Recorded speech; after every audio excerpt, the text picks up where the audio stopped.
After 15 years and $500 million, the US shelved the electromagnetic railgun, claiming the barrels melted and the power bills were too high.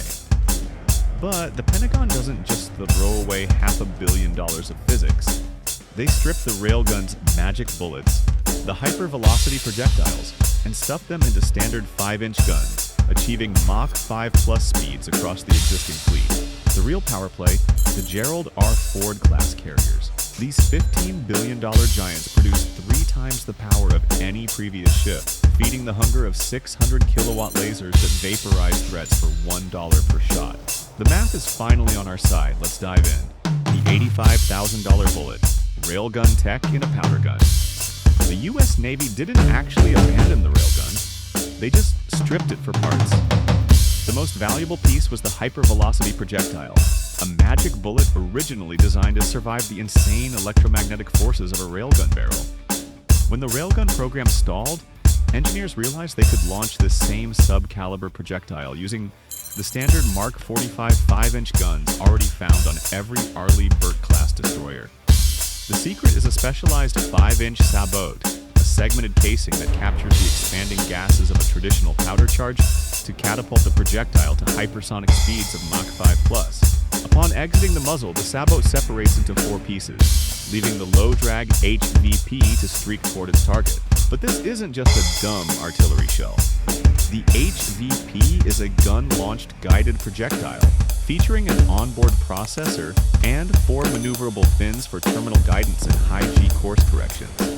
Linked to the ship's precision fire control architecture, the HVP receives high update rate telemetry to calculate intercept trajectories for high-speed threats like cruise missiles and sophisticated drone swarms.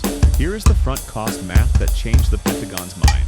A standard interceptor missile like the SM-6 can cost over $4 million.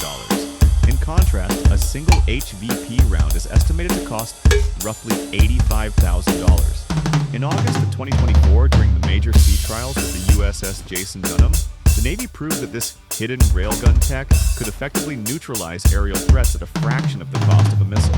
By firing at a rate of 16 to 20 rounds per minute, a single destroyer can now throw up a hypersonic wall of guided lead. It is a low-cost solution to a high-cost war, allowing the Navy to save its expensive missiles for the biggest threats while the HVP handles the swarm. The carrier's last stand, the A-1B power play. The biggest hurdle for high-energy weapons has never been the gun itself. It's the power bill. To fire a laser strong enough to melt a missile, you need a floating power plant. This is the power gap, and the Gerald R. Ford class aircraft carriers were built specifically to erase it. At the heart of these $15 billion giants are 2 Bechtel A-1B nuclear reactors. These aren't just engines, they are the most dense mobile power sources ever conceived. While the exact thermal output is classified, we know the A-1B represents a 25% increase in power over the previous generation. But the real breakthrough is in the electricity. The A-1B plant is designed to provide approximately 3 times the electrical power of the Nimitz class. We are talking about an estimated 150 megawatts of electricity per reactor, a combined 300 megawatt punch that can power a small city. This massive electrical reserve is what allows the Navy to host power-sucking systems that would literally black out any other ship. Systems like Project Meteor, a high-power microwave weapon designed to fry the electronics of incoming drone swarms and anti-ship ballistic missiles, are scheduled for shipboard integration as early as fiscal year 2026.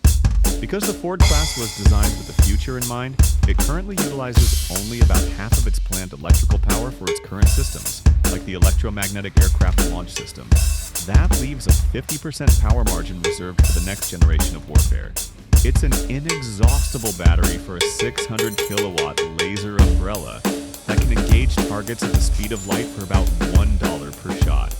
When the enemy sends $1 million saturation attack, the Ford doesn't just defend itself.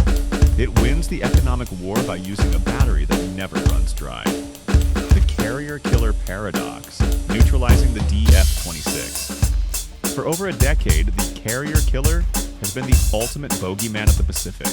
China's DF-21D and DF-26 ballistic missiles are designed to do one thing: scream through the atmosphere at Mach 10 and sink a $15 billion U.S. aircraft carrier from 2,000 miles away. For a long time, the only defense was a $4 million SM-6 interceptor. The math was simple. If China fires 50 missiles, the U.S. runs out of interceptors before the carrier even gets into range. But the integrated shield just flipped the script. The Navy is now testing a layered intercept strategy that starts with the hypervelocity projectile. Because the HVP is so small and fast, a single destroyer can fire a cloud of these $85,000 rounds into the path of an incoming ballistic missile.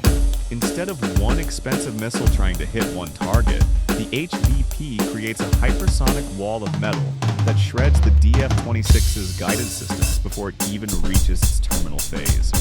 And if anything leaks through, that's where the 300 kilowatt to 600 kilowatt lasers come in. At the edge of the carrier's strike zone, these lasers don't need to melt the entire missile. They just need to heat the nose cone for a fraction of a second. At Mach 10, even a tiny amount of thermal deformation causes the missile to tear itself apart under the sheer force of the atmosphere. We are seeing the transition from reactive defense to systemic dominance.